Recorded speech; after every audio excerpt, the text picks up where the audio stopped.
City Work by Amibara Properties ይህ የአሚባራ ፕሮፐርቲስ አዲሱ ኮንሴፕት ነው ይህ ኮንሴፕት ሪል ስቴቱ ዘርፍ ላይ አዲስ ነገርን ይዞ የመጣ ነገር ሲሆን በዝርዝር ስለ ሐሳቡ አስቃኛችኋለሁ እስከ ፕሮግራሙ ፍጻሜ ይከታተሉ አሚባራ ፕሮፐርቲስ ፍሬንድሺፕ ፓርክ ፊት ለፊት እየገነባ ባለው ጌትድ ኮምፓውንድ መንደር ውስጥ ሲቲ ወክ የሚባለውን ዓለም አቀፍ የሆነ ኮንሴፕት ወደ ሀገር ውስጥ አምጥቶ በዲዛይኑ ተግባራዊ አድርጓል አንድ አቅም ያለው ሰው ገንዘብ የሚከፍል ሰው ሴኩሪቲን ይፈልጋል ያ ሴኩርድ የሆነ ቦታ ላይ ደግሞ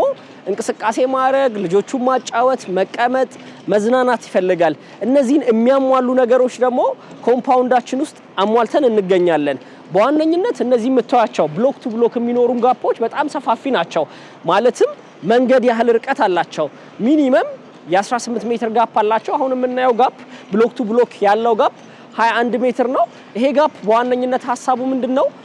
ነዋሪዎች በተለያየ ነገር ቢዚ ሆናሉ የተለያየ አይነት ኢሹ ሊኖር ይችላል ነገር ግን ግቢ ውስጥ ሰው ወክ ማድረግ እንዲችል መንቀሳቀስ እንዲችል ልጆች ቢኖሩት ሳይክል ብሬክ ማድረግ እንዲችሉ እንደምታዩት በጣም ሰፊ ስፍራ ነው ኦልሞስት ወደ 800 ካሬ ነው በሁለቱ ብሎክ መሃል ያለው አጠቃላይ ኮምፓውንዳችን ደግሞ ስናጠናቅቅ 7000 ካሬ ፍሪ ስፔስ ይኖራል እነዚህ ስፔሶች ዋነኛ ዓላማቸው አሁን ያልኳችሁን ልጆች እንዲንቀሳቀሱባቸው ወክ እንዲያረጉ አዋቂዎች ደግሞ ረጅም የሆነ ወክ ማድረግ እንችላለን ከግቢ ሳንወጣ ራሱ ያው ጥላ መሃለን ህንጻ መሃል ስለምንሆን ጥላ ነው ቀን ላይ እንኳን ቢሆን ሃርሽ ሰን የሚለው ነገር አያገኘንም በተመሳሳይ መልኩ ደግሞ ጠባብ አይደለም በጣም ሰፊ ነው ይሄ የመጋረድ ስሜት የለውም በደንብ ብርሃን ያለው ነው አንዳንድ ቦታዎች ላይ ደግሞ ዛፎችም ግሪነሪዎችም ይኖሩናል መቀመጫ ስፍራዎች ይኖራሉ አሁን ዲዛይኑ ሲያልቅ በዚህኛው ኮርነር እና በዛኛው ኮርነር መቀመጫ ስፍራዎች ይኖራሉ ሰው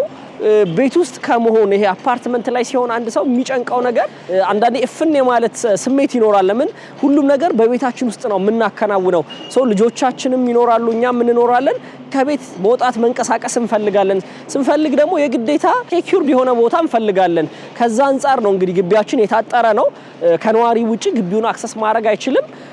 እዚህ የሚኖር ኮሚኒቲ በአቅም ደረጃ የተሻለ አቅም ያለው ሌክዠሪ ስለሆነ የተሻለ አቅም ያለው ሰው ነው ያለው እዚህ ኮምፓውንድ ውስጥ ከግቢ ሳንወጣ ወክ እንድናረግ የተለያዩ ፋሲሊቲዎችን እንድናገኝ ያስችለናል ማለት ነው በዋነኝነት ዓላማ ያደረገው ብሎክ ቱ ብሎክ የሚኖሩ ጋፖች ቤቶቹ ላይት ቬንቲሌሽን እና ፕራይቬሲያቸውን የጠበቁ እንዲሆን ነው ከተማ ውስጥ እንደምናቀው ማክሲመም ብሎክ ቱ ብሎክ የሚኖሩ ጋፖች 4 ሜትር 5 ሜትር ነው በተለይ ዳውንታውን ላይ ሲሆን የመሬት ቫልዩ ሃይ ስለሆነ የሚፈጠሩ ክፍተቶች ጠባባብ ናቸው ይሄ ኮምፓውንድ ውስጥ ሲሆን ነው ሲንግል አፓርትመንት ላይ ሲሆን ደግሞ ኦልሞስት ከጎኑ ሌላ ህንጻ ሲገነባ ሙሉ ላይት ቬንቲሌሽናችንን የምናጣበት ቻንስ አለ አሚባራ ፕሮፐርቲስ ደግሞ ከዚህ ላቅ ባለ መንገድ ሰው ግቢ ውስጥ መሃል ከተማ እየኖረ ሴኩርድ በሆነ መንገድ እንዲንቀሳቀስ ወክ እንዲያረግ እድሎችን ያመቻቸው በኮምፓውንድ መንደራችን አውትዶር ከሆኑ እንቅስቃሴዎች በተጨማሪ አዲስ የምንገነባቸው እነዚህ የጀመርናቸው ብሎኮች ሲጠናቀቁ ከ3 አመት በኋላ አንደኛ ፍሎራቸው አሚኒቲ ሴንተር ነው በውስጡ 2 መዋኛ ገንዳ ጂምናዚየም ቴኒስ ኮርት ባስኬት ኮርት እና ፉትሳል ይኖራል እነዚህ በሙሉ ኢንዶር ናቸው ኢንዶር ላይ እነዚህ ይኖሩና አውትዶር ላይ ደግሞ ሰው ለቀቅ ብሎ የሚንቀሳቀሱባቸው ስፍራዎችና ግሪነሪዎች መቀመጫ ስፍራዎች ይኖራሉ ማለት ነው ሌክዠሪ የሆነ ላይፍ ስታይል ስንል በአቅራቢያችን ምን አይነት ነገሮች ይገኛሉ ስንኖር ምን እናገኛለን የሚለው ነው ቅድም እንደጠቀስኩላችሁ የተለያዩ አሚኒቲዎችና ግቢ ውስጥ ያሉት ፋሲሊቲዎች ተደማምረው ልጆችም አዋቂዎችም ነፃ የሆነ ኑሮ እንዲኖሩ ኢንኬዝ ለማከራየት እንኳን ብንገዛ የምናከራይበትን ዋጋ ውድ ዋጋ እንዲሆን ያደርገዋል ለምን ሰው ገንዘብ ሲከፍል የተሻለ ላይፍ ስታይልን ይፈልጋል ይሄ ደግሞ መሃል ከተማ ነው መሃል ከተማ ሆኖ ግን ጥሩ ነገር ካልሆነ ምናከራይበትም ዋጋ ስንኖር ምናገኘውም ነገር በጣም የወረደ ሊሆን ይችላል እኛ ሌክዠሪ ላይፍ ስታይል ስንል ኦልሞስት 7000 ካሬ ነው እንግዲህ እዚህ ግቢ ውስጥ ኦፕን የሆኑ ስፍራዎችን የተው ነው ምናልባት በኮምፓውንድ ደረጃ እዚህ 36000 ካሬ ላይ ኮምፓውንድ ውስጥ እስከ 21 ብሎክ ድረስ መገንባት እንችላለን እኛ በያዝነው ስፍራ ደረጃ ነገር ግን እኛ 7 ብሎኮችን ብቻ ነው እየገነባን ያለነው ይሄን ያረግንበት በዋነኝነት ሰው ሲኖር ለቀቅ ያለ ላይፍ ስታይልን እንዲኖር በማሰብ ነው በኮምፓውንድ መንደራችን ከዚህ በፊት ኢንቨስት ያደረጋችሁ ሰዎች ሃይላይት የደረስንበትን ስቴጅ ለማስረዳት ያህል እነዚህ አዲስ የተጀመሩት ህንጻዎች ዳሎልና አፍዴራ የምንላቸው ብሎኮች ኦልሞስት ሁለተኛ ቤዝመንታቸው ያለቀ ነው ሶ ከዚህ በኋላ ወደ ግራውንድ ፍሎር ስቴጅ ነው የሚደርሱት እንደምታዩት በጣም ፈጣን ፕሮግረስ ነው አሁን ላይ ራሱ ያለው እንቅስቃሴ ደስ የሚል እንቅስቃሴ ነው አሁን የቆምኩበት ደግሞ ኤ እና ቢ ብሎኮች ኦልሞስት ስትራክቸር ፓርቲሽን ልስን ጨርሰናል የፊኒሺንግ ማቴሪያሎችም ታዛዋል በቅርቡ ምናልባት በአንድ ወር በሁለት ወር ውስጥ ሳምፕል ሃውሶችን ጨርሰን መታችሁ እንድትመርጡ እድሎችን እናመቻቻለን ኤ እና ቢ ብሎኮች ሊፍቶችንም አስገብተናል ያው አልተገጠሙም የጀርመን ሽንድለር የሚባሉ ሊፍቶችን አስገብተናል በዋጋ ደረጃ አሁን ካሉ የማርኬት ላይ ካሉት ኦልሞስት በጥፍ አይነት የዋጋ ጭማሪ ይኖራቸዋል ነገር ግን ያው እኛ ሌክዠሪ ነው ስንል ደንበኞች እየኖሩ ሴንስ የሚያደርጉት ነገር ስለሆነ ከኳሊቲ አንፃር በደንብ ስለተጨነቅን ዋጋው ውድ ቢሆንም ጥሩ የተባሉ የጀርመን ሊፍቶችን ነው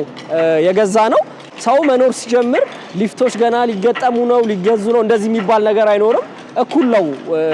አብሮ ስራ የሚጀምረው ማለት ነው ሊፍቱም ከነዋሪው ጋር አዲስ ለሆናችሁ ደንበኞች ስለ ኮምፓውንዳችን ሃይላይት ለማድረግ ኮምፓውንዳችን 36000 ካሬ ላይ የሚያርፍ ጌትድ ኮምፓውንድ መንደር ነው የታጠረ ነው ከነዋሪው ውጪ ግቢውን አክሰስ የሚያደርግ አይኖርም ቅድም እንዳልኳችሁ ግቢያችን ወክ ለማድረግ ልጆች ሳይክል ባይክ ለማድረግ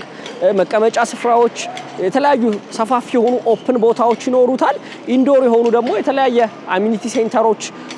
ይኖሩታል መዋኛ ገንዳ ጂምናዚየም ቴኒስ ኮርት ባስኬት ኮርትን አሟልተናል ሁለት ኦፕሽን አለ ኦልሞስት 85% የደረሰ አለ የቆንኩበት ህንጻ 85% ደርሷል ፕሮግረሱ ቅድመ ክፍያው